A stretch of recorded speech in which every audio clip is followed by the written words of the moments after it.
বেদিতে প্রবেশ করেছে। হয়তো কিছুক্ষণের মধ্যে তারা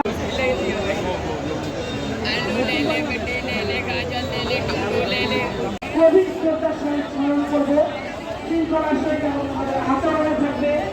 সেই দেশকে সারা বিশ্বে পরিচিত করেছে। তাদেরকে স্মরণ করি। ধন্যবাদ।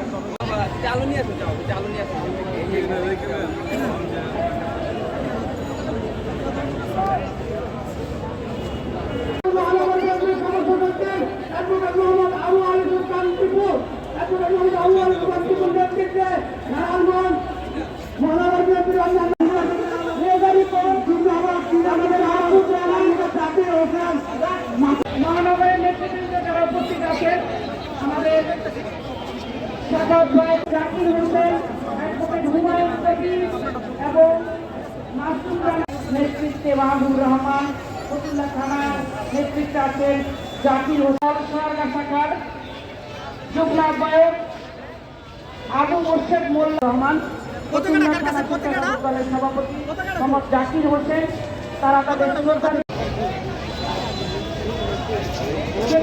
তরুণ দলের সভাপতি সিদ্দিকগঞ্জ থানার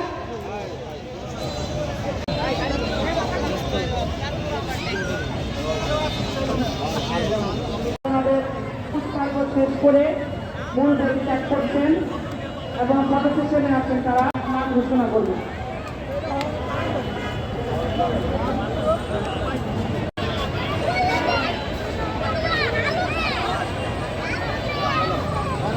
আমি আসছি, আমার বাড়ি ঠাকুরগাঁ জেলা। আমার নাম মোহাম্মদ শরীফুল ইসলাম, তামা ফ্যাশন ফ্যাক্টরিতে কাজ করি। আমি একজন স্যাম্পলম্যান, ঠিক আছে। আর এই পোশাকটা বানাইছি আমি মানুষের বিনোদন দেওয়ানোর জন্য। আর দ্বিতীয়ত আসছি 21শে ফেব্রুয়ারির দিন মানুষজন বেশি থাকে, ছুটি থাকে, এই কারণে আসছি যেন মানুষ বিনোদন পায়। আর অনেকেই যে অনেক রকমের পোশাক বানায়, যেমন বিস্কুট দিয়া বানায়, মাছ দিয়া বানায়, অনেক শাকসবজি দিয়া বানায়, মনে করেন হারা ভাইরাল হয়ে যায়। তো এইরকম একটা উদ্দেশ্য আমার, আর কি, আর কিছু না। এটা আমার মোট খরচ হয়েছে প্রায় 35 কেজি আলু গেছে, 35 কেজি আলু। আর দ্বিতীয়ত হইল আপনার তার আছে আপনার 600 টাকার, 600 টাকার তার আছে। আর আলু গেছে আমার 5 দিন সময় লাগছে, 5 দিন বানাইতে সময় লাগছে।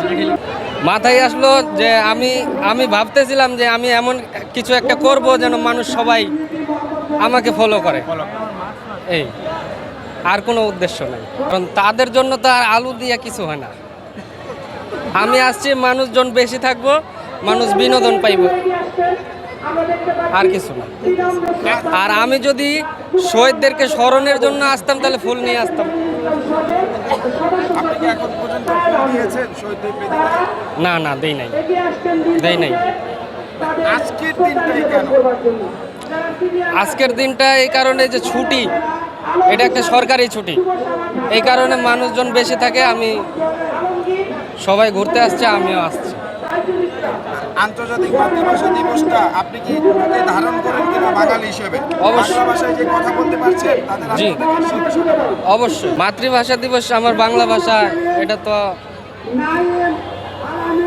আমি অবশ্যই মানি। আমি একজন বাঙালি হিসাবে যারা শহীদ হয়েছেন তাদের মাতৃভাষা দিবস উপলক্ষে তাদের শ্রদ্ধা করা উচিত।